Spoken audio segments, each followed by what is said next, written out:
My name is Crystal Petrella, the owner of Party Right Life. Party Right Life dietitian here in Las Vegas, Nevada. If you eat right and live right, you can party longer into your life. The Marrakesh Market Blend that Sheffield's does, it has a bunch of different spices from Africa.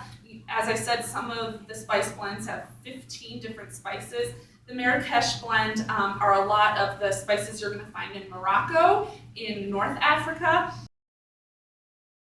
So that's the Marrakesh Market Blend. You can use it to crust tofu. You could use it as a blend to add to, once again, yogurt, uses a dip. I would maybe even put this on a little bit of goat cheese.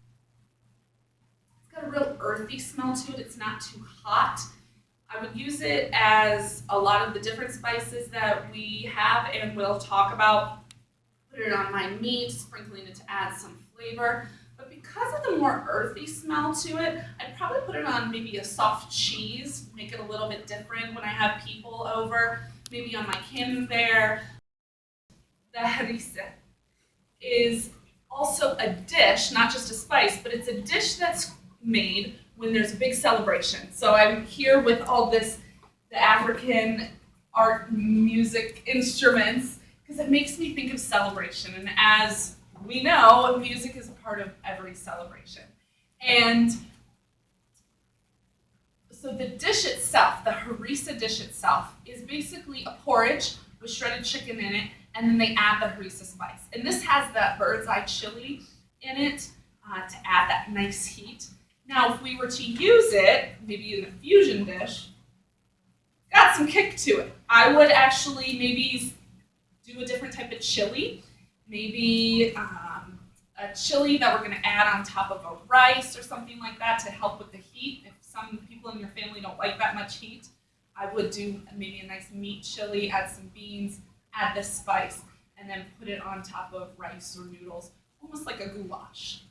This is a throne out of Cameroon, and it makes me think about being queen of the household.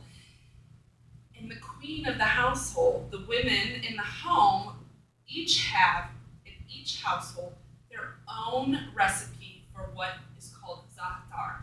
So za'atar actually means thyme, like the spice thyme, the herb thyme, because that's the main ingredient of it, but it's actually a mix of sesame seeds and like 9 different spices.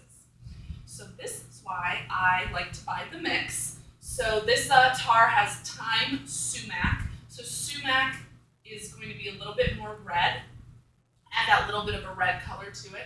There's sesame seeds, marjoram, anise, cinnamon, sea salt, and some other spices. Maybe that's the secret part, so they each keep their own recipe. But this is the za'atar. Za'atar is a spice mix that the woman in the household, the head of the kitchen, would have her own special recipe. She'd keep it a secret. She would pass it down when her daughter would get married so that it would stay in the family and stay secret. Kind of reminds me of passing down your sauce recipe in Italy or in any other region that there's a specific spice or sauce that's really, really important. Za'atar was it. So the za'atar actually just means thyme, and thyme is the main, and that's because it's the main ingredient, but it's actually a mix of different spices to include sesame seeds and cinnamon. It has just this beautiful, sweet, savory, umami almost flavor. It hits all the notes, and it is delicious.